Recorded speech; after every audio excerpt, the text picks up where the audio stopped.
You're unmuted. Hello, Michelle. Hi, Michelle. Unmute. There we go. There you go. You should hear me now. Great. You might want to rename yourself from Town Hall. A lot of people would recognize you.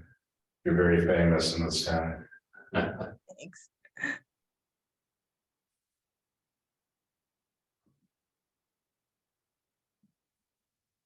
Make sure I change it afterwards. Okay.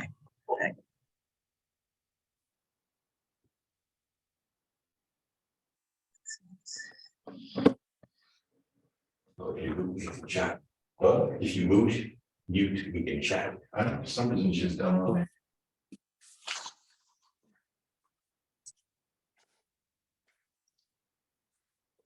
Is every committee taking their own minutes tonight, or am I taking minutes for everybody here? That's a good question, Mark. I wasn't thinking of this because this was HPP inviting short-term housing and planning board. So I feel like there are minutes. Okay, so I'll take minutes and I'll share them with the other committee members for any comments. I think that sounds great. Okay. We'll get started in about 4 minutes.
All right, Mark, I think we'll get started. I have 7:15. So good evening, everyone. My name is Michelle Capano. I'm Chair of the Housing Production Plan Committee, and tonight is a joint meeting of the HPP Committee, Short-Term Rental Committee, and Planning Board. We have some members of Planning Board and HPP at Town Hall. We have 32 people on Zoom tonight, so we will hopefully have a very productive meeting. For members of the committees, I ask you if you could raise your hands so if you could speak. I've tried to go through the list and ask you to unmute. I know a few people have already, but if you do want to speak and you didn't unmute yourself, just raise your hand and I will do my best to get to you and unmute. So for tonight, I just want to go over the agenda. I'm going to call the meeting to order at 7:16 p.m. Just do brief welcome and introductions across the committees. I think everybody knows everybody. Just want to make sure we do cover that. We're going to discuss an overview of the Housing Production Plan Committee. It's a joint discussion with the committee members. Highlight a little bit of what's happening with this committee and the support that we're receiving from the Metropolitan Area Planning Council.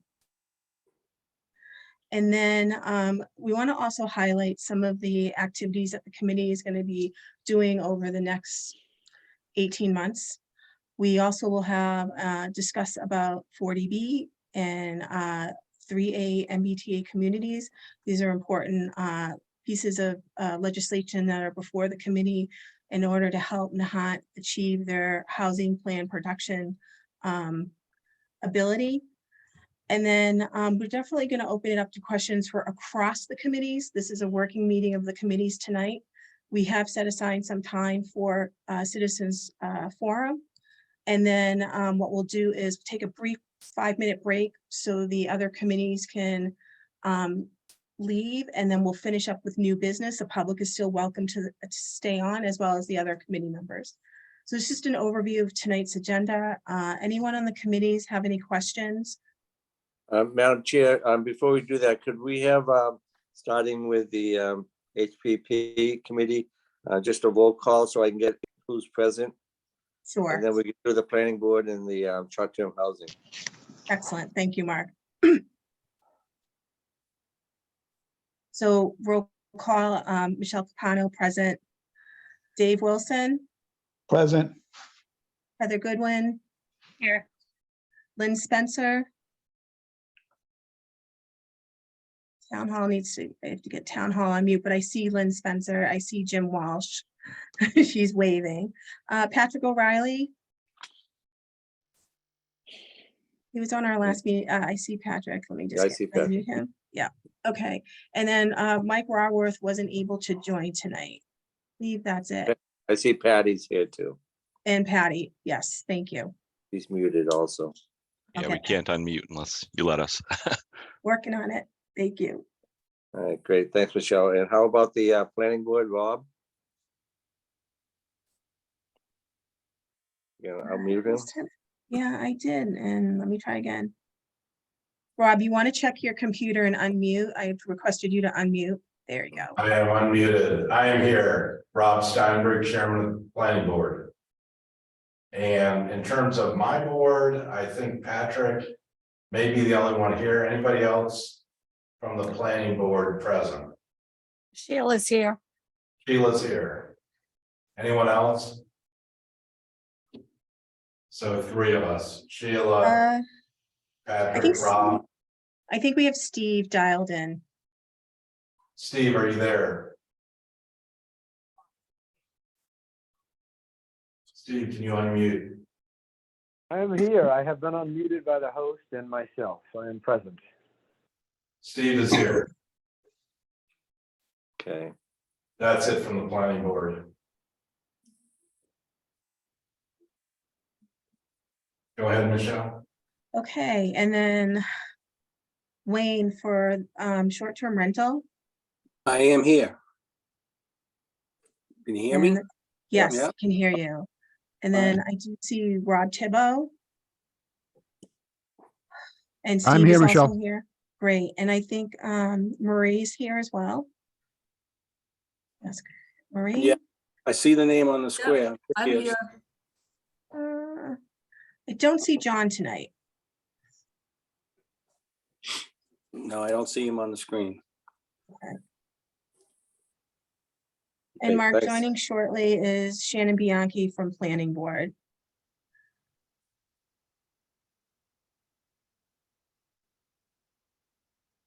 Okay, I think that's everyone, so great.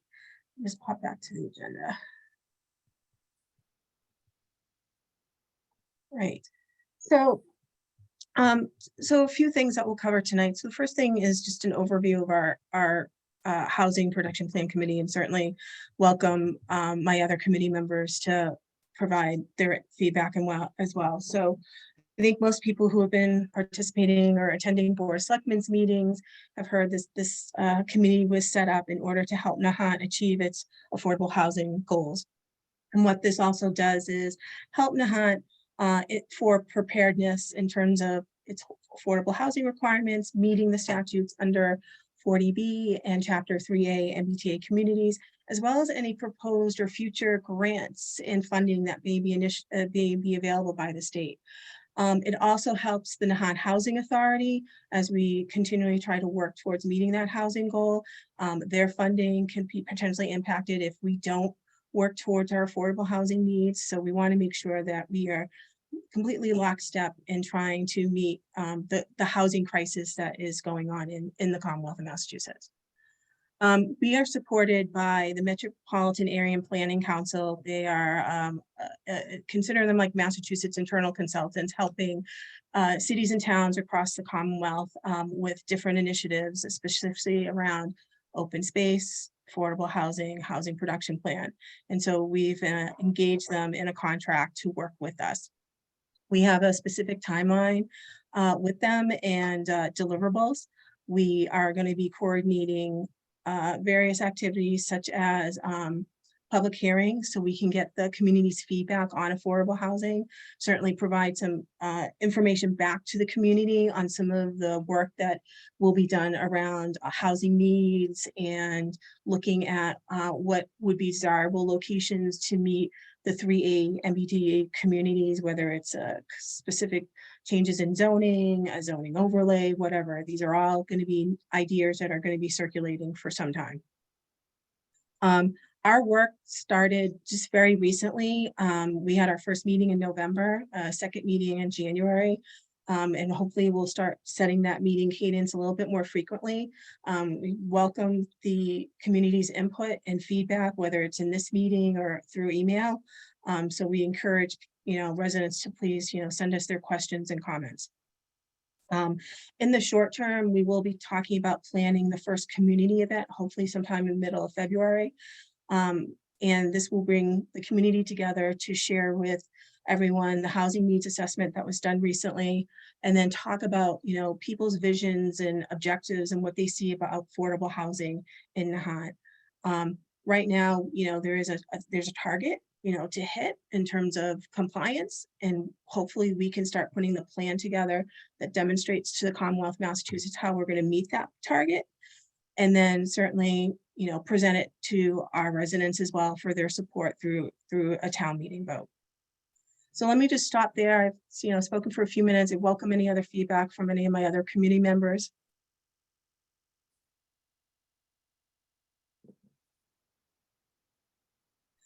Okay, if not, certainly, for our invited guests from short-term housing and planning board, the next thing we wanted to move in is terms about, objectives and requirements.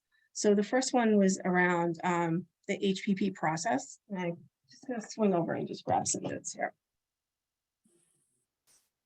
So the process for this in terms of engaging with our consultants is really around,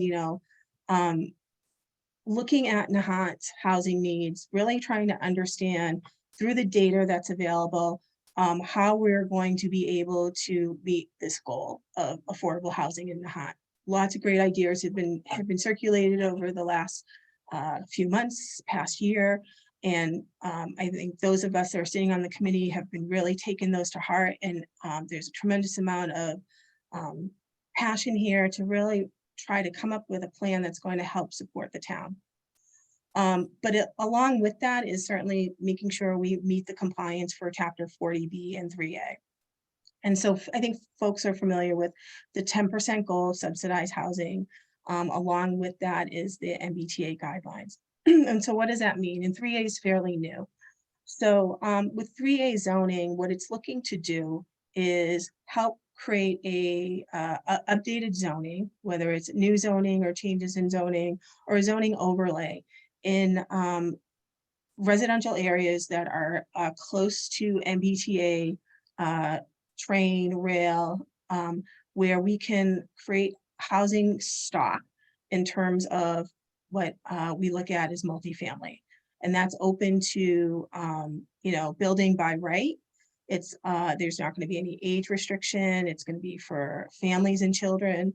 And so what this will look at also is how do we implement something like that in terms of proposed zoning changes in our community. So, through more study, through more analysis and data, we'll be able to understand more how we can do that in Nahant. Nahant's unique. We know that. Nahant's very unique. We're different than a lot of other our community.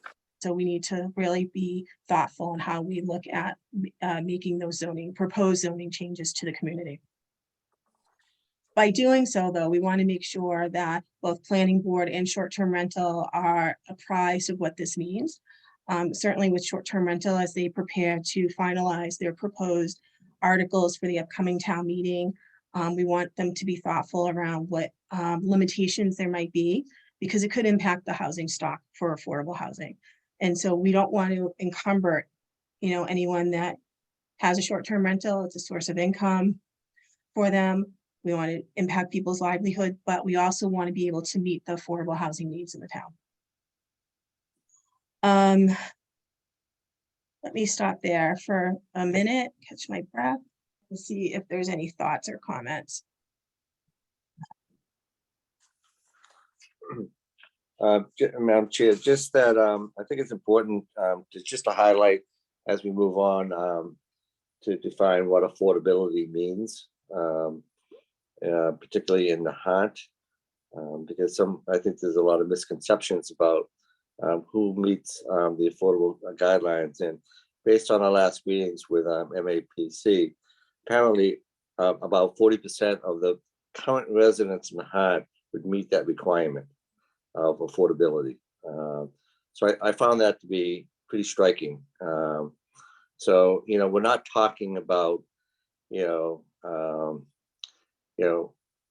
low income, or we're talking about people who are spending probably 30% more of their annual income on housing, are basically meet the affordability guidelines. So there's quite a few people in Nahant, almost half, that would meet those guidelines. So I just wanted to, as we talk about this, people can keep in the back of the mind who this may impact. I want to add thank you, Mark, for saying that, because I do think there might be a misconception of what people who need affordable housing, who they are. And like you said, the percentage is 40%, and we're all vulnerable to fall into that percentage with the cost of living going up. And so I just appreciate you saying that, because I think people might think low income, they don't live here in Nahant. So why are we even trying? But they are here in Nahant, and they're our friends and neighbors. So I think, thank you, both of you, because I think it comes down to the point around financial insecurity, right? And it's so important. They're our neighbors, they're our friends. We may not know that, but it's really important to make sure folks understand there's some distinctive nomenclature when we talk about affordable housing. And so we want to be able to help educate the public and our other committee members to to make sure we're all talking the same way. Previously, before the meeting, I sent out some information to both committees on our first, they were presentations on our first committee. So hopefully folks had a chance to take a look through those and certainly ask any questions. So I see Maria's hand is up. I'm going to unmute you, Marie, so you can speak. Thank you. Okay, thank you. I have a quick question. How was it determined that 40% of Nahant residents falls into this category? So I'm more interested in, who made that decision? How do people know? Is it accurate or is it just an assessment? No, it was based on, so we just wrapped up the US Census data. And so our consultants from MAPC recently did a housing needs assessment. What I'll do is take an action item and get that assessment out to the members of short-term rental and planning board, because there's some great data in there that I think you'll appreciate around that. But there was some information provided around subsidized housing inventory.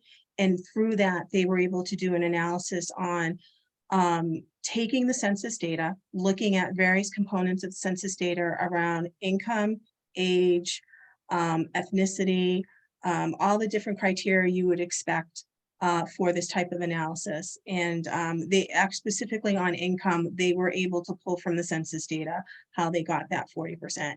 As Mark said, and Heather said, and the committee were pretty surprised when we heard that. I did not think it was as high as it was, but given the population, the aging population in town and the number of retirees increasing, and looking at that number, we're starting to see how that probably is coming to be more true.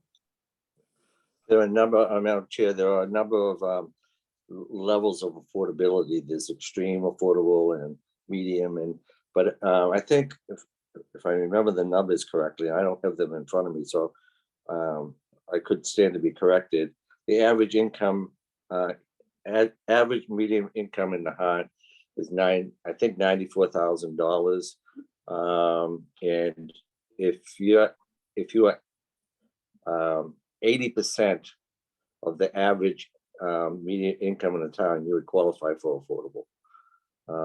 So that would give you some insight on who would qualify. So you're talking about people who are earning $60,000, $70,000 a year. Is that presentation available online for community members to see? Not yet, Heather, but you know what? I'll make sure Okay. to follow up with Town Hall and get those two presentations out there. So thanks for the reminder. Thank Sure. you. Yep, no problem.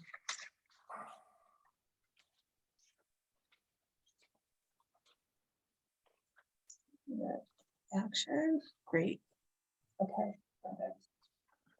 All right, for our other committee members that are attending, are there any other questions? I think there's something in the chat, so hold on.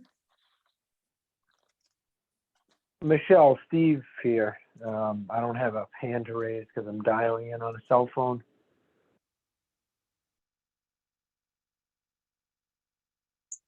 Go ahead, Steve. Steve Viviano with the Planning Board and Short-Term Rental Committee. First, thank you guys for the job you're doing. It's very important. I will offer my support in any way I can. You guys have quite a task before you. Just to school me, I won't say to clarify, to educate me a little bit. So an affordable unit, is it something registered with the state, or is it just based upon current rental analysis of existing units in town for how much they rent compared to the average income?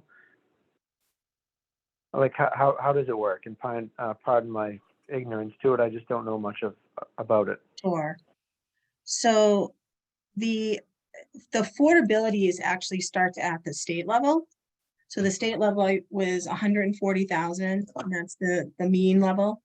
And then what was done is through the 2020 census, they pulled in the income information from residents, reporting residents that they were able to ascertain. So probably likely from the DOR. And that's where they got to the 94,000 for Nahant. And then 80% of that is considered the next threshold. Okay, but now does that said unit available for rent that potentially could be quote unquote affordable housing, does that get registered with the state, or is that just simply a private property rented out for a rate which falls within those guidelines? Oh, that's a good question. So I know, Mark, go ahead. Yeah, it is registered with the state, Steve. So we're talking about not only rental, but we're talking about home ownership too. But both of them would have to be qualified through the state in order to, count towards our goal of 10%. And as Michelle was saying earlier, under Chapter 40B, every community in the Commonwealth is required to set aside at least 10% of their housing stock to affordable tenants. Currently, Nahant is about 2.98%. So we're very low on that regard. But to answer your question, yes, it is registered with the Commonwealth. Okay, wonderful. Thanks for that. And last question, if you guys probably have gone down this road, if there is a house being used, say, as a two-family, it is not a recognized two-family, but it's like many towns in Nahant, many properties in Nahant that have just gone about a certain way for a number of years. Would that meet the state's or not meet the state's requirement, but would that assist in this, or would the state not recognize, let's say, an additional unit within a house if it was not a legal two-family? A good question. Probably not. If our current zoning bylaws, as you know, from 1960 on, Nahant zoned as a single-family community. So any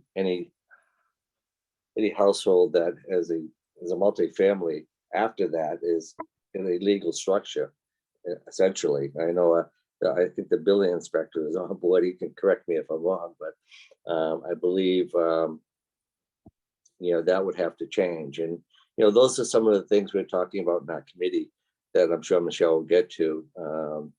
There's a whole issue about accessory dwelling units as a matter of right in the town, and those could contribute to affordable standards. But I don't believe if it doesn't meet our current zoning that it would qualify. I could be wrong, but I don't believe it would. Okay, awesome. Yeah, thank you for that, Mark. That was helpful. Yeah, again, thank you guys. You have quite the task before you. We have a full meeting ahead of us, but I think that would be one potential, not easy, but one pursuit you guys, not sure how it could work, potentially offer up to houses that are houses that are not legal status at this point, some sort of legal status if they did utilize the property to assist the town in fulfilling its requirements for these affordable housing units. Yeah, thanks, Steve. I mean, there's opportunity within the town for properties that could be some type of conversion. So hopefully we can get creative on what would make sense and certainly consider all the things necessary like off-street parking and, conformities and setbacks and stuff that would be agreeable to residents, and determine what, those look like. We know those will be types of questions that will come up from the community. So the next thing I wanted to move into was the 3A zoning. So I think people have been talking about it, have seen it in the news. So 3A zoning is a new statute that just came about.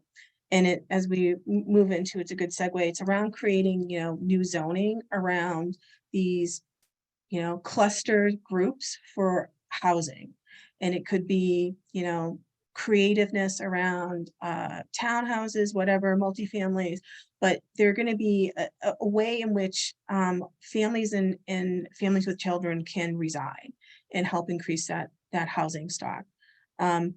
we've seen, you know, just recently, just through our MAPC, some new information that they presented to us. We hope to share that, you know, also in the upcoming public meeting as well. And I think that will help people think about, you know, how can I contribute to this, or if I own a current property and may want to change that and help. And as I think about my long-term planning of my ownership, whether it's here in town and then someone decide to move, but they want to still retain the property and change its use. These are the things that are going to come up through 3A zoning to comply with that. Which segues into, you know, the short-term rental committee. So we know recently planning board proposed some recommendations. One of them was a guidance on number of units, you know, a ratio of somewhere between 4 to 6%, and keep me correct if that ratio is not correct. But we would really like to know, and we can, you know, certainly move this into your next meeting tomorrow, what the committee will be leaning towards around what that ratio will look like. You know, is it on the lower end, the 4%, on the higher end of 6%? Will it go higher than that? And the reason we ask is because it does impact our affordable housing stock.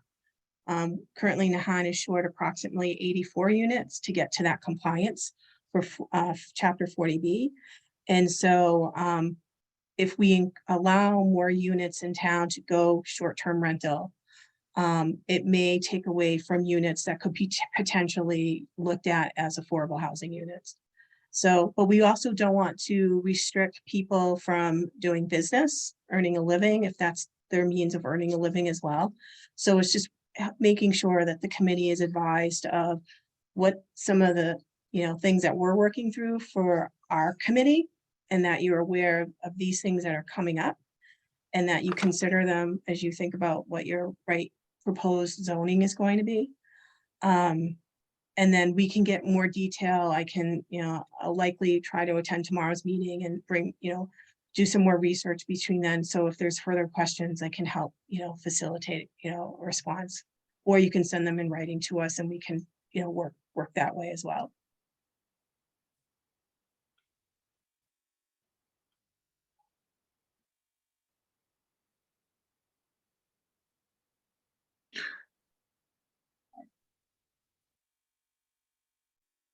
I'm not sure if Rob and group have any questions or comments in town. Yeah, so Okay. Michelle, this is Rob's, Great. this is Steinberg. The planning board submitted to the short-term housing committee a proposal for a cap between 4 and 5% of the, I guess it was the livable housing units in Nahant. I think that's something that may work. And we suggested that to the short-term housing committee. The short-term housing committee, as I understand it, is also looking at standards for people seeking to rent as short-term housing units, residents where they don't live there, they're not their legal residents. And as part of those standards, it might be useful for the short-term housing committee to consider that as one of the standards. How does it affect the number of affordable units in town? So those would be, I think, two good ways, and something we could add in connection with short-term housing to make sure we meet affordability requirements.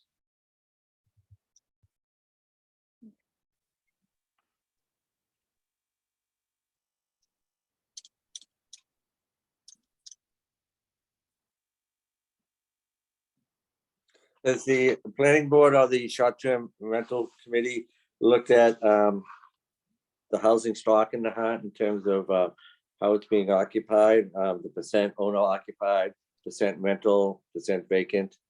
Have you taken a look at those numbers at all? Michelle, I see Wayne, building department with a Oh, hand up. great. Thank you. Just trying to find him. Hello. Here you go, Wayne. Okay, gotcha. All right, so let's kind of back up a step. We, as a committee, short-term rental committee, has not put any serious discussion into limiting the number of short-term rentals. Our main focus has been on developing rules and regulations to kind of keep the whole thing in some kind of sane form. Certainly we would be willing to discuss that issue. Don't have a problem with the concept, but we're under a deadline. We've got until February 14th to put everything that we want to put on the town meeting floor. It's got to be in the front of the Board of Selectmen by the 14th. So we're trying to wrap up our work. And so I'm not sure, I'm not convinced that the short-term rentals is going to have any effect on affordable housing. Certainly $300, $400 a night, it's not affordable no matter whose formula you use. So I don't think it really enters into this equation, but I'd certainly be willing to listen to input. Well, I guess I think what Michelle was saying, Wayne, is that the way it would enter into it, not so much in terms of the income being coming out of short-term rentals, but the housing stock itself. That if more properties go to short-term rentals, there's less opportunities then for affordable housing units in town. So as we reduce housing, but again, I don't think anyone that's contemplating running an Airbnb situation is going to say, well, if I can't do that, I'll rent out my house affordably. I mean, I don't see the, it's not an either or. No, but if people who aren't currently owners, let's say speculators, if there aren't any limits on the number in the town, then how would the town have any control over their housing stock? I understand where you're coming from. I'm just not thinking that it's so connected to what you guys are doing that.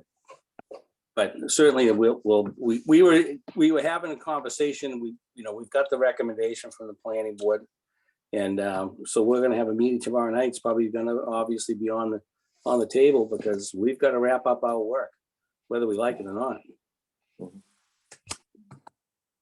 Just want to add, I think this is also, when we talk about affordable housing, I'd love us to use the term at times essential housing, because I think when you get caught up in that word affordable, you don't think about the situations where maybe some of our own teachers, librarians, firemen, policemen can afford to live in our town.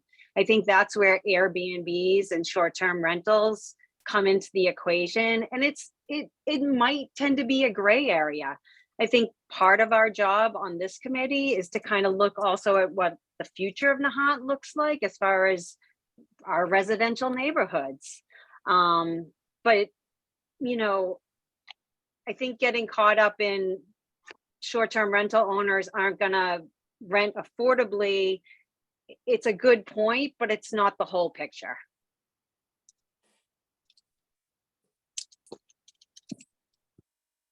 Thanks, Heather.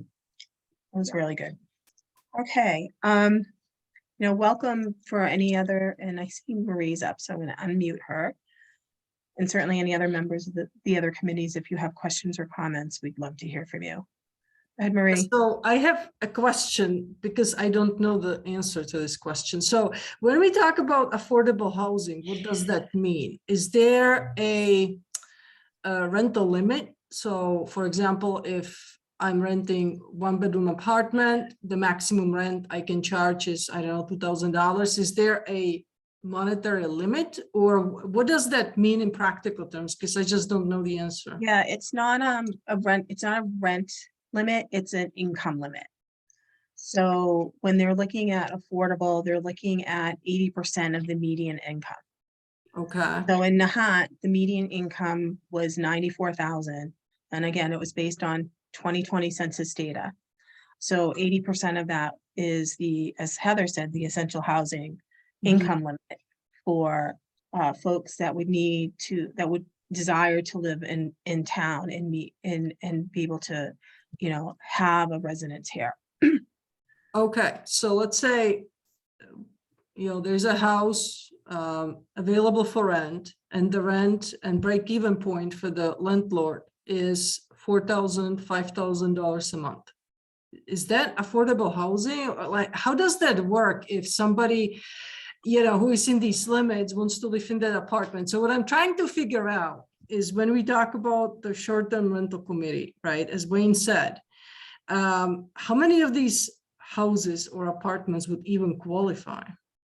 So that's I what I'm think- trying to figure out. Yeah, so I think there's a great follow-up questions, Marie. So again,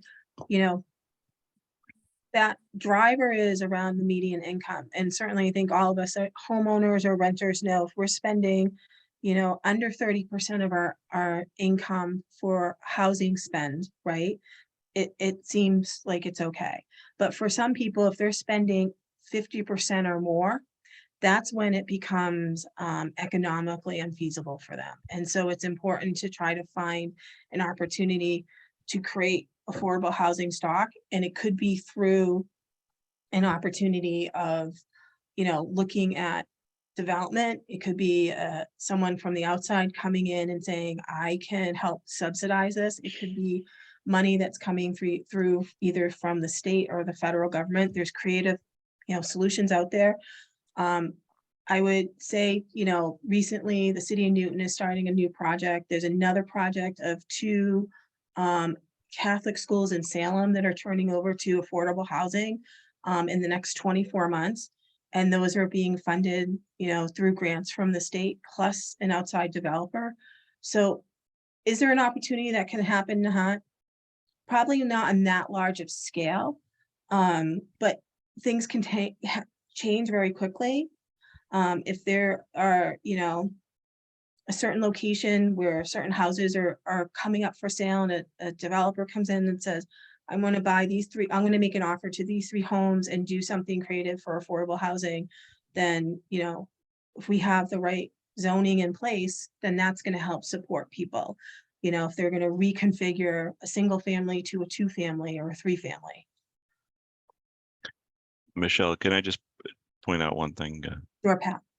Yeah, I just want to reiterate the kind of the lowercase a affordable and the uppercase a affordable for 40B Yes. purposes, because it's, Yes. the lowercase a is exactly that 30% of household income. It's just the market has set that rate, and it happens to be that that it meets the 30% threshold.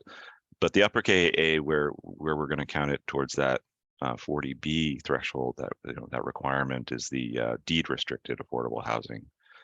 So it's either, there's some restriction that it is required to cost no more than 30% of a household income. So that's just an important consideration when we're talking about the 2 kinds of affordability, and both are very important in terms of housing choice. But the uppercase A is going to be what counts towards our some of our numbers and some of our goals.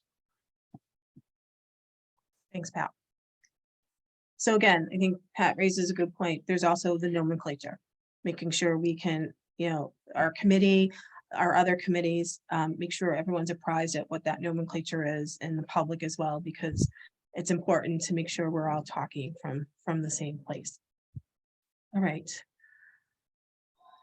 Let's see.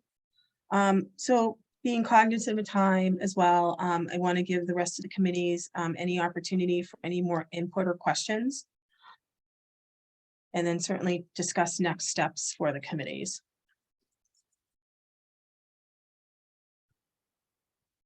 Michelle, could you, we talked about what 40B is and what 3A is. Can you talk a little bit about the consequences of us not meeting those thresholds? Yeah, so in terms of consequences, so one of the consequences is impact to Nahant Housing Authority in terms of their funding that they would get from the state and federal government. So they are relying on as well on, supporting the number of units we currently have in town, putting their budgets together and such. And if we don't meet our thresholds, or first put the plan together and then try to work towards that plan, they could be impacted. And so, you know, that burden could come back on to the taxpayer directly. So we've got to be cognizant of where we're getting our sources of income and funding to help offset that.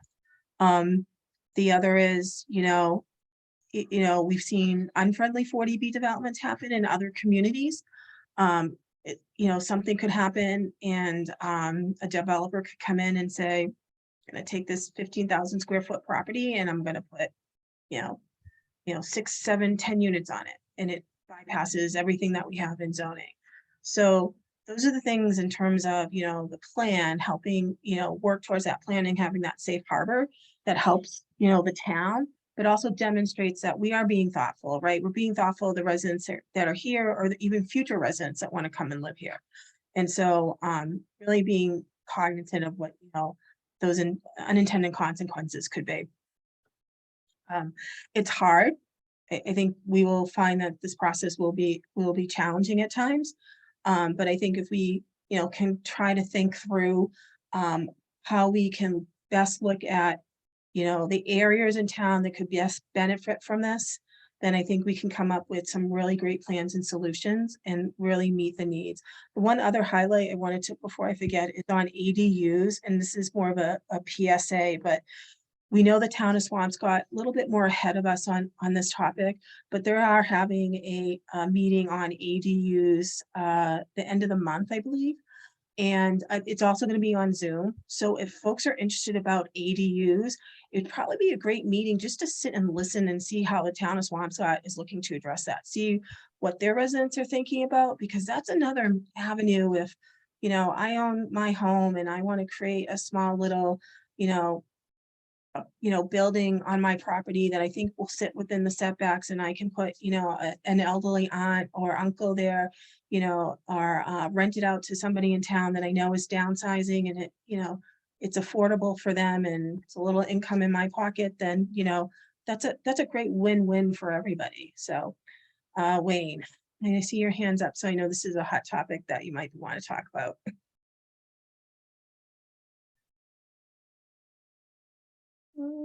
Trying to unmute you. There you go.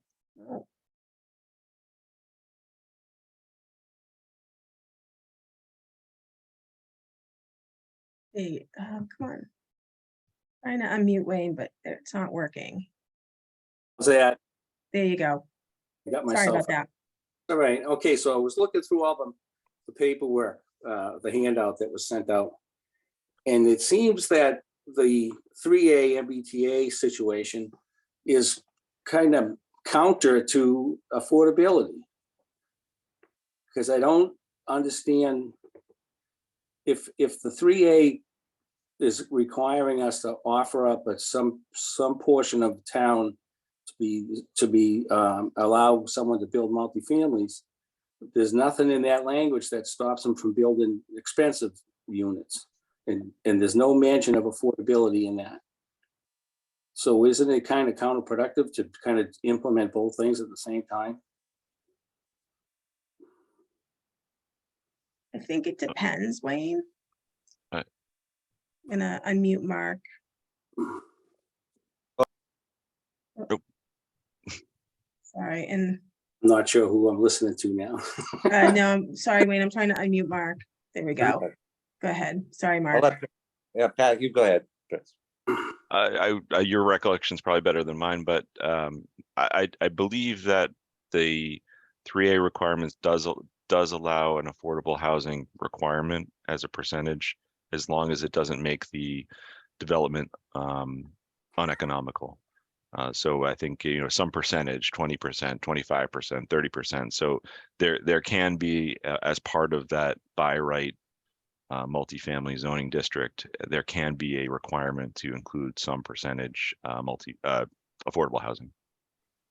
All right, so we as a town could require it, but we're not, it's not mandatory.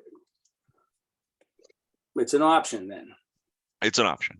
Yes. Okay. All right, thank you. Thanks, Wayne. So I guess, you know, moving on, you know, we wanted to just highlight, you know, next steps for the committees.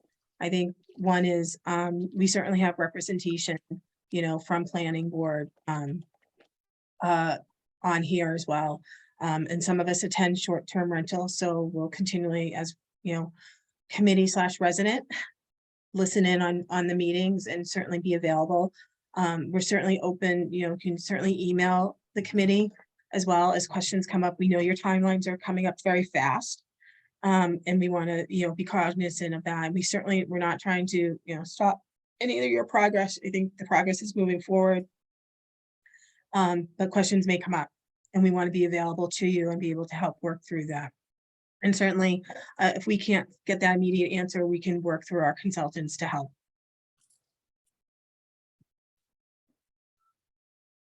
Okay, so moving on, the rest of the agenda. You know, the rest of the meeting is going to be dedicated for some new business for HPP. Certainly welcome, you know, short-term rental and planning board can stay on. Otherwise, you can certainly enjoy the rest of your evening. But I'm going to move into our next agenda item, and then we'll close out with public comments. So for HPP, I made a list of just quick items to talk about, and I certainly welcome if anyone else has things that they wanted to talk about under new business. So the first item I had was the date for the first public hearing. I know we talked about the week of February 13th. I believe, Jim, you said you may have a conflict and going to be out the 14th and the 15th. Were there any particular dates that were not good for committee members? And then I can start working with town hall to lock down the hall for the meeting and get that noticed and publicized. Does anyone have a particular date that would be better than others? You know, yes, Heather, let me unmute you. Hold on.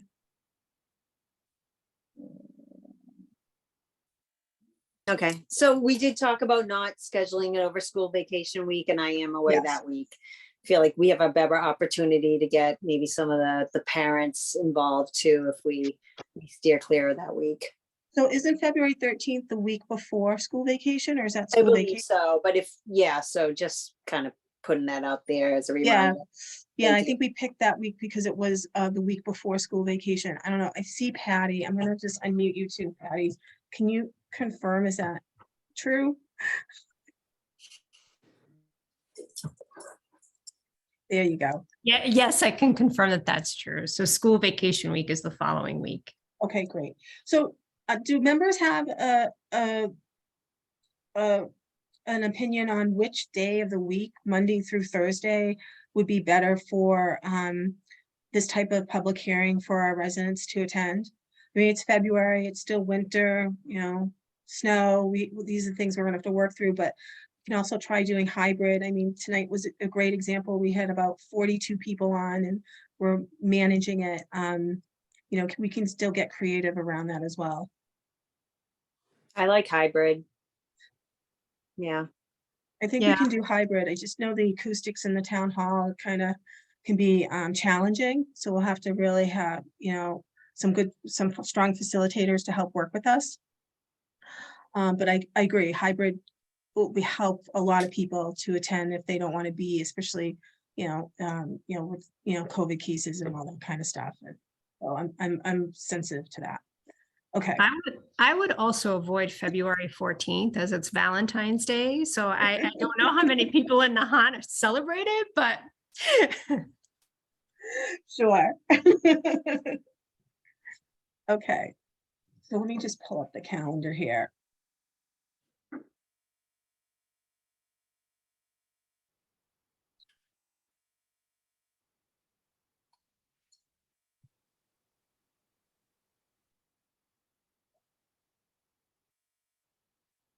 Okay, so the 14th is a Tuesday, so we could do Monday, Wednesday, or Thursday.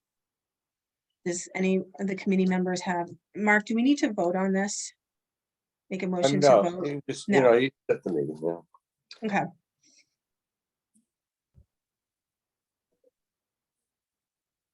Mark, is the 15th going to be a Board of Selectmen's meeting? I don't believe so. It's usually Okay. the first and last Wednesday of Okay. each month. All right, so let's target February 15th. What day of the week is that? That's a Wednesday. Okay. Okay, I will contact town hall and try to follow up and make sure we can lock that in. In speaking with MAPC, they already have a draft press release. I'm trying to get a copy of that so I can socialize it with this committee. So we can get your feedback on that. I think that would be really important. And then we can get the appropriate notices and communications and use social and the town's Facebook page to really get the message out. Hoping that we can do hybrid so we can accommodate, everyone's needs. And then I think the other thing that I think would be important is if members of the committee can think about, types of questions that we think residents will ask. Because I think we may need to put some questions out there in the audience in advance to help generate some ideas and stuff for people to get comfortable asking questions. And then certainly have a means of allowing people to submit their questions either before the meeting, cards at the meeting, chat through Zoom. We can coordinate that and work with MAPC. Okay, great. So I think the next thing we want to talk about is our committee and our frequency. I know folks want to meet more frequent. I'm flexible in terms of what that looks like. I don't know if we need to meet every week or every other week, but I do want to remind folks that MAPC is only contractual to meet 9 or 10 meetings in their contract.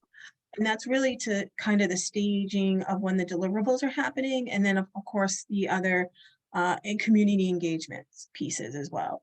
So one of the things I've tried to do some follow-up before this meeting was ask them for an updated project plan because everything that they provided was dated. It was based October when they started the contract, but that didn't get finalized until late last year. So we need to have an updated project plan from them of when they're going to be getting their deliverables completed, including when we might propose some of the other community engagements. But I think we can work our schedule around that. But I wanted to just throw that out there for people to get your feedback as well. That's what I was thinking. Again, welcome the feedback. My only suggestion, Michelle, would be to meet at least once in between each of the MAPC meetings. Yeah.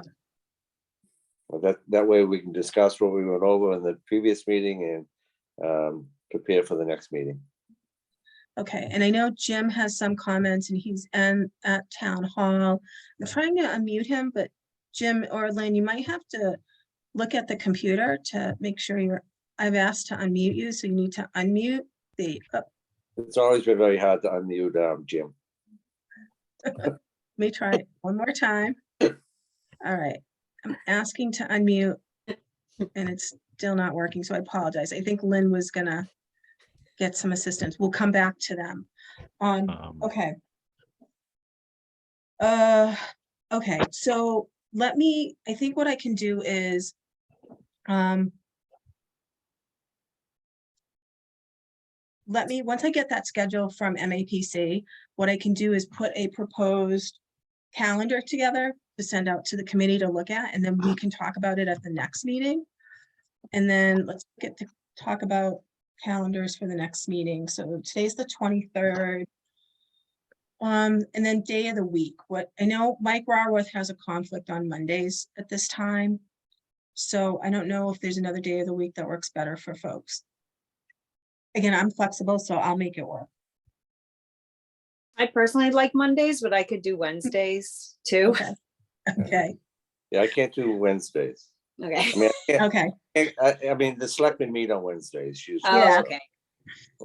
So, and I know Tuesday's a short-term rental. I can do, like I said, Thursdays if that works for folks. I can try. Yeah, I'll try. Okay.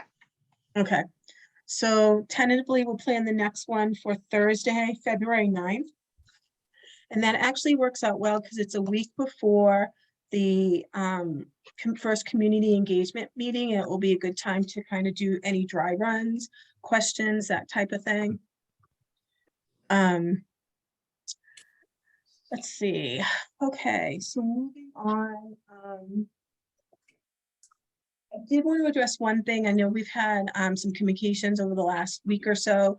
So a couple of things that have come up. So I know there's been some challenges with email. And it was brought to my attention that anyone with an Yahoo email account may have issues sending emails to a Gmail account, iCloud or whatever. I think everyone's been getting my emails. So hopefully that's working out. I did talk to Town Hall about it. I'll continue to, cross copy everyone on it, communications as we're going forward. But for anything, if you feel like you're missing something, please reach out to me. You can text me either Facebook, through Facebook Messenger or my mobile phone number, which is in my email signature. I want to just make sure I'm reaching everybody. The other thing is, I did share an FAQ about the open meeting law around communications over email, just to remind folks. So the reason I did not further that communication is because we were planning this public forum, and I felt like doing that could have been a challenge for us. So if you have questions, great, raise the questions, but let's try to just keep the dialogue limited to our meetings. So, but raise the questions so I can help build agendas and get these topics out so we can, socialize them. Dave, I think you had a question, so hold on. Get Dave Wilson to unmute. There you go, Dave. Yeah, so after you sent my email, I went to the town hall. They haven't changed it yet, so. Okay, I I'll haven't follow got up with anything. Kristen. Yep. Thank you.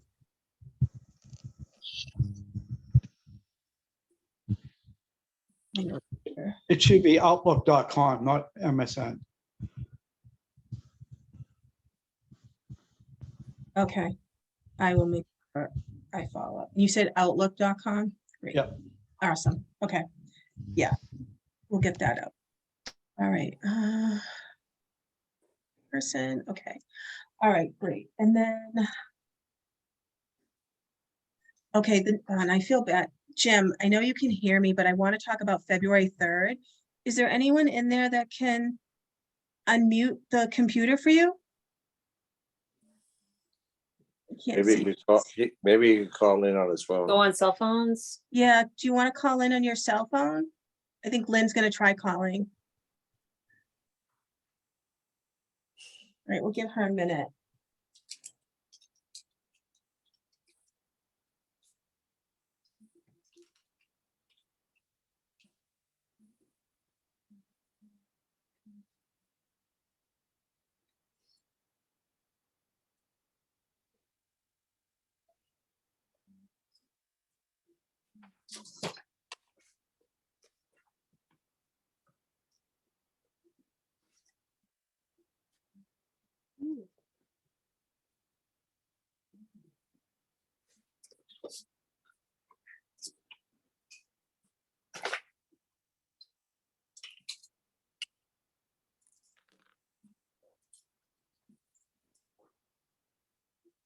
The cell service at town hall is terrible.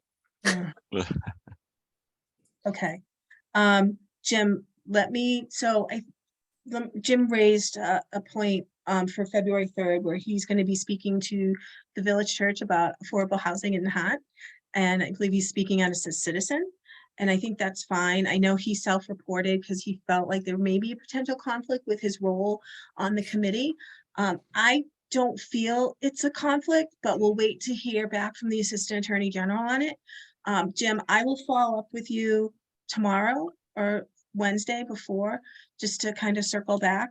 But as I said, I don't feel it's a conflict. I mean, you're speaking as a citizen, you're helping, bring the information to that group. And that's certainly one of our key focus groups that will come back later.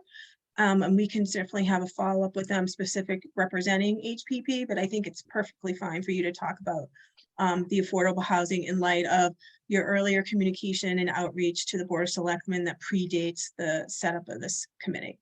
Okay. All right. Does anyone on the committee have anything that you wanted to talk about under new business tonight? No. Okay.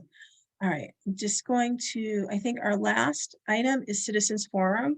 So I'm going to ask, I know we have still some citizens on, so thank you for staying on tonight.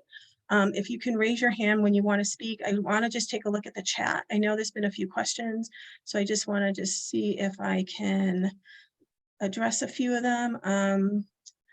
Mark, I don't know if you know this or not, but, and I'll have to research this for open meeting law, but do all members of a public committee need to be on video when we have a public meeting? I didn't think so. I believe that's true. You believe that's true? Okay. And this is a meeting of HPP where we invited short-term rental and the planning board.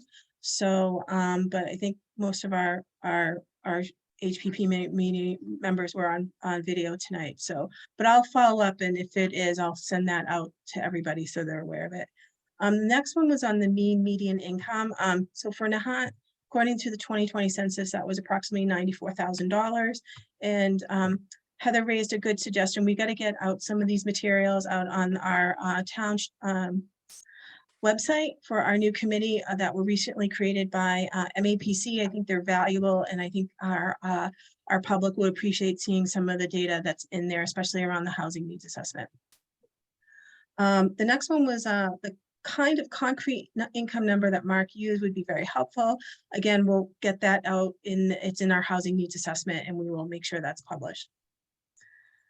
Another question came in is on the Coast Guard. Is Coast Guard housing considered affordable housing? No, that's market rate housing. It was never designed or required to be affordable housing. However, there's been thought around how could we, change that property over to do something. But town meeting has already set that direction. Unless something happens and that direction changes, that path and course is moving forward. Let's see, another member of the public said, that the pandemic era meeting accommodations and new meetings ends March 31st, 2023. We can only hope that Governor Healy looks to continually extend the use of hybrid accommodations. I think those of us that are attending tonight, it's a great use of the technology. So hopefully we can hopefully see that continue, and certainly advocate for that. Okay, so that was in the chat. I am going to definitely open it up to allow participants to unmute themselves and speak. I don't know if there's any questions. We're happy to take any feedback from the public. And folks should be able to unmute themselves.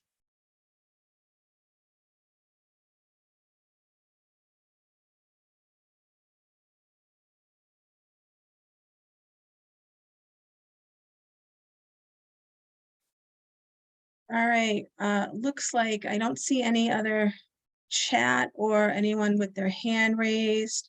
So I think what we'll do is conclude our meeting tonight. I want to thank all of the members that attended from HPP, Short-Term Rental, and Planning Board. Thank you, everyone. Thank you to the residents that attended tonight. Can I get a motion to adjourn the meeting? So moved by Mark. Is there a second? I'll second it. Thank Dave. you, Dave. Seconds. Roll call vote. Michelle, aye. Mark? You should be able to unmute. Mark? Aye. David? Aye. Patrick? Aye. Patty? Hi. Jim, can I get a thumbs up from you? And Lynn, a thumbs up? Okay, thank you, Heather's Heather. He's muted. And Heather was a thumbs up. Yes, I know. I can't get them to unmute. And thumbs up from Heather. All right, thanks, everybody. We're adjourning at 8:18 tonight. It's great to have you all, and we will see you at our next meeting in February. Thank you, everybody. Thanks. night, Have a everyone. great evening. Night. Thank you.